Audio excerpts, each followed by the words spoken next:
Have you ever forgotten where you've left your phone or the name of someone that just introduced themselves to you? This happens to all of us on occasion. However, when people have serious trouble remembering new information and learning it on a frequent basis, we say that they have amnesia. According to the Oxford Language definition, amnesia is a partial or total loss of memory. Now, the role of memory seems obvious at first, to remember past events. But the truth is, memory is so much more than just that. Being able to recall past information also helps us figure out how to use it. For example, remembering that there's an obstacle right outside your doorstep will help you not trip over it every time you leave the house. Moreover, there's a strong link between being able to recall the past and being able to plan or imagine the future. The brain uses our prior knowledge and information during any decision-making process in order to imagine what the outcome might be before making an actual choice. So, every time we worry about making a decision, our brain is assessing the options and playing out the different scenarios.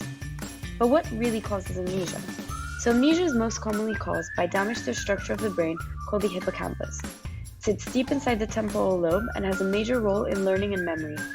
Interestingly, people with amnesia will have trouble remembering some things, but not other things. We'll explore more of this later. Now, when does amnesia occur?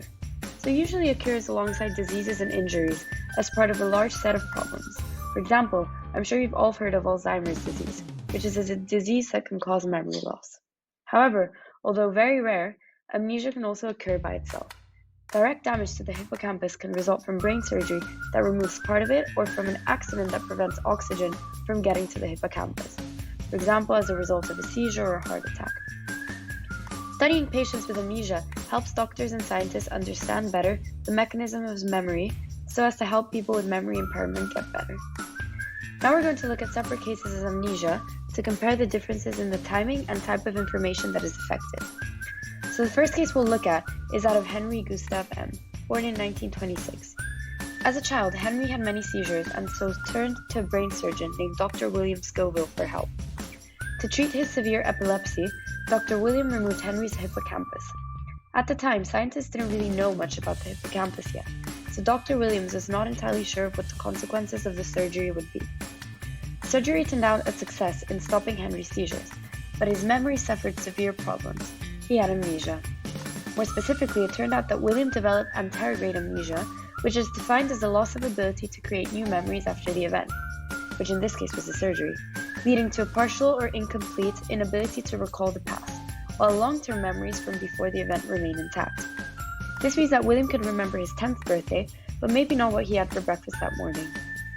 The other case study we'll look at might be more familiar to you.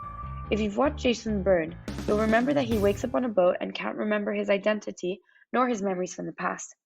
But he still retains his speech and other skills like math, combat, and fluency in several languages. This is termed retrograde amnesia and is characterized by the inability to recall information or events acquired before the neurological damage or trauma. So, Jason Bourne's memory for skills and habits were intact, but he just couldn't remember how he got them. Now that you know a little bit more about amnesia, pay attention to details the next time you watch a movie or show with someone suffering from memory problems, and see if you can distinguish between the two cases. Can they recall past memories, or are they unable to form new ones? Hope you found this video interesting, and hope to see you soon!